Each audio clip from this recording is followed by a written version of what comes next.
Okay, we're back in the car leaving Carl Castan. We're heading north now on the Ridge Road with the three men who've been very good to us today, Orville Trombley, Ed Favreau, and Frank Manette, talking about the old days 70 years ago, just about.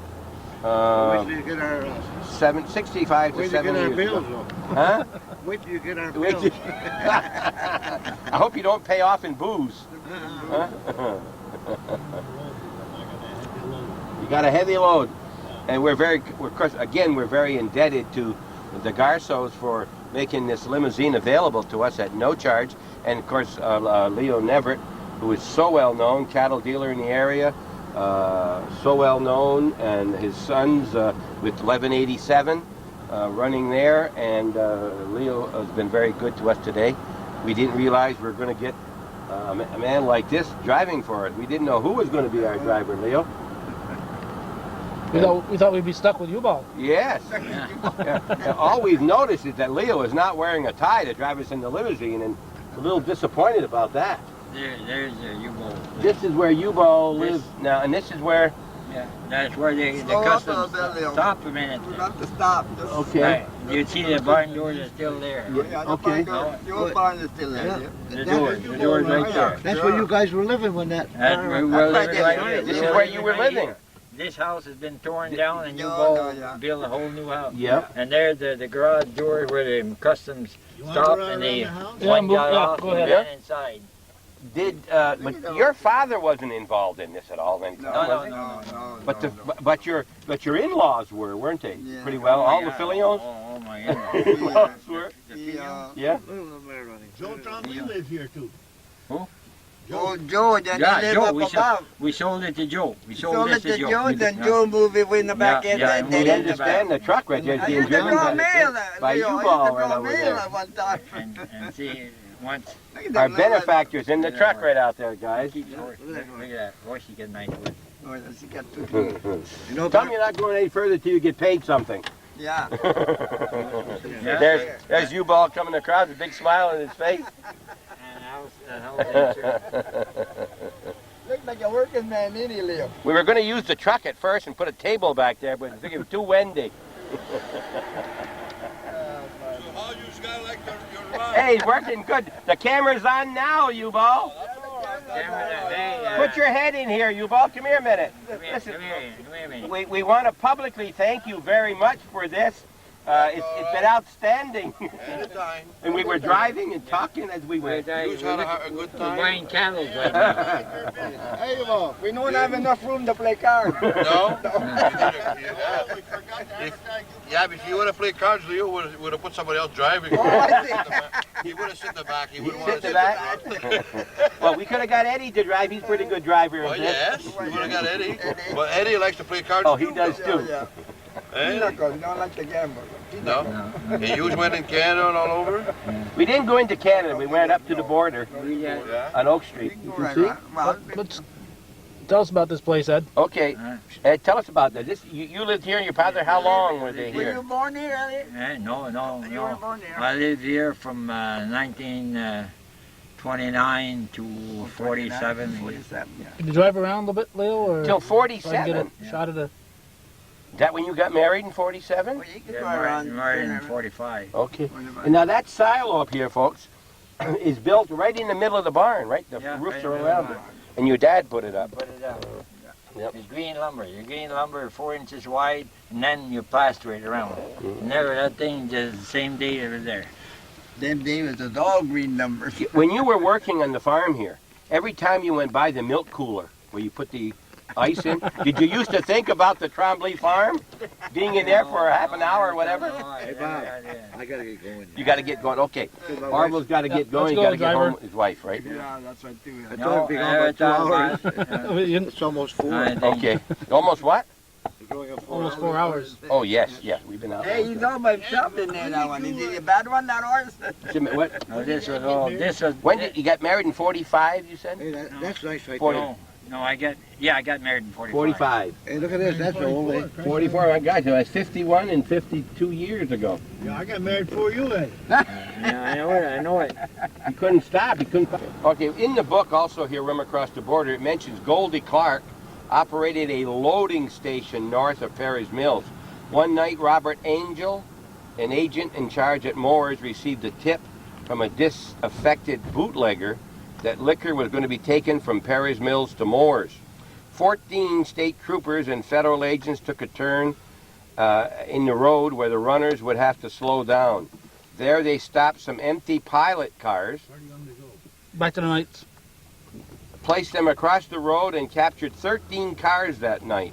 All of the drivers jumped and ran amid much shooting on both sides.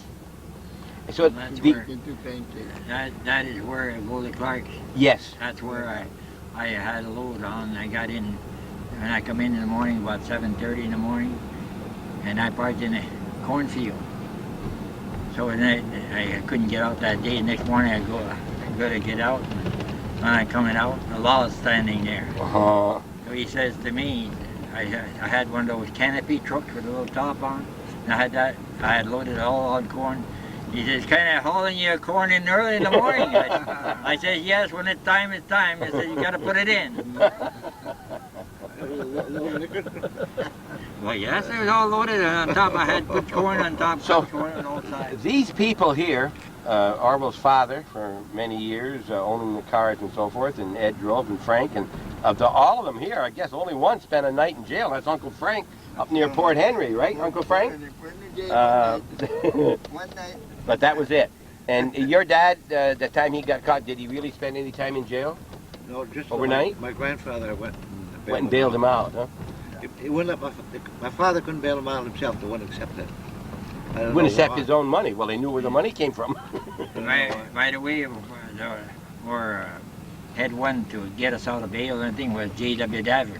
Okay, Davern, yes. yeah. J. Davern, Yeah. the old Now- lawyer, used to get everybody probably $50 to get you out. Now, Them days. I understand the instructions were to the drivers, if there's a problem, ditch the car and get away, right? Yeah, They expected you to yeah. do Get that. the hell out. Don't get caught yourself. Cost of doing business. In other Well, words, yeah. you weren't expected to get arrested with the car. My father had some of the cars. He put a big sheet of metal in the back of the gas tanks. So they're And shooting? Yeah, so if they shot at the gas tank, they wouldn't get the tank. You remember that, you guys? I never heard Oh, such yeah. a thing. Oh, I yeah, don't know. I never those heard lights? that. I never heard that. Well, the old man had 2 or 3 of them like that. Henry Bootlegger's father had made it the shop, and they were about over half-inch thick. Oh, I don't remember it. Now you're looking at all the work going Now, in this. on the corner right here, of course, is the old Bum LaFountain property. And Frank, you owned that for many years after your wife died. 1942. Now, the LaFountains were pretty well into the rum running too, No, right? not all. Not him, but his, like, old Bert LaFountain was involved? No? No. I thought there I was don't- money up there. No. Homer was the only one. The Homer old LaFountain? old bum had something in the kitchen floor off the kitchen room there. Just for his own use? Well, no, people that they knew him, they come in. That's what he Yeah. got. They got caught. They got caught once every year. Then they in jail, you know. Bum And they day? learned them in barbershop beside. What's Atlanta, Georgia? Mhm. for that, I think. Philip LaFountain. Okay. At 5 o'clock one morning in 1922, Philip LaFontaine and his 18-year-old son refused to stop their peerless sedan for Ham McRae on the Halsey Corners. A particularly wild chase ensued through Plattsburgh. With a chauffeur at the wheel, McRae, from the running board of his car, exchanged shot for shot with the LaFontaines, hitting the car at least 20 times. Twice, McRae's car passed the Peerless as it sped through the main section of Plattsburgh. But LaFontaine's only laughed when ordered to halt. Many citizens were rudely awakened by the cars roaring past at 50 miles an hour and the bullets. A tire on the Peerless was hit as it moved onto the Peru Road, I thought you had a big car. but for several miles, the car began to lose speed. McRae was able to get out in front and block the road. Then the running battle ended. The chase is best celebrated in a ballad in praise of a notorious Packard car whose owner lived in Gabriel's, New Where York. you going? Bert LaFontaine's Packard, it's called. I'm going. We hope you've enjoyed this very nostalgic and very different hometown cable show. We haven't ever done a show in the car before, and we've done a lot of it today, and we're very indebted to Orville Trombley, who just left, Ed Favreau, and Frank Manette for recounting their stories. A couple of things we said were repeats, but worth repeating, I think. And we thank all the people who were involved, particularly the Garceaus, and of course Leo Nevert from near Scioto, who drove and is donated here about 3 hours and a half. We've been on the road, and we've got over 2 hours of tape. We hope you enjoy this thing. You said you liked the first one, and maybe sometime we'll think of something else, and maybe somebody else along the way we can think of. Anything else you want to say before we leave? You've had it, right? You've had enough? Well, I'll have that. You've had enough. And they're getting hungry. They haven't had their lunch. Look at here, look. Drinks and cookies. See? Perfect day and perfect gentleman to take us around. Thank you very much, Ed, and I know your shoulder's been bothering you, and we hope we haven't hurt you too much today. It helped me out. Did it? Yeah. Helped me out a little bit. The wife is pretty good. The wife pretty good. Yep. Yeah. And we thank God and everybody else for this beautiful day, because yesterday was a gorgeous day. Blue skies, and we thank you for being with Hometown Cable. Don't forget, become a patron. Keep this thing coming. It's coming. It's been going on now for 10 years plus, 12 years, I guess, Hometown Cable, and a lot more things to be done out there, lots of things to see. $12 once a year and say, I want to be a patron, I want to contribute, I want to see this type of thing go on. Hometown Cable, 1477 Ridge Road. It's always a pleasure with me. I know these people so well. My Uncle Frank, whom I've known for 47 years. I've been married for 43. He kept telling me, when are you going to get married? He said, it's a great place to do it. And very close with the family. Thank you very much, and we'll see you next Sunday with something new and different. Thanks, guys. Now, I ask you one question. Yep. Are we going to see this on TV? Oh, are we going to see it on TV? Going to be so sick of it? Oh, of course. Oh, yeah? Oh, yeah. When will it be on?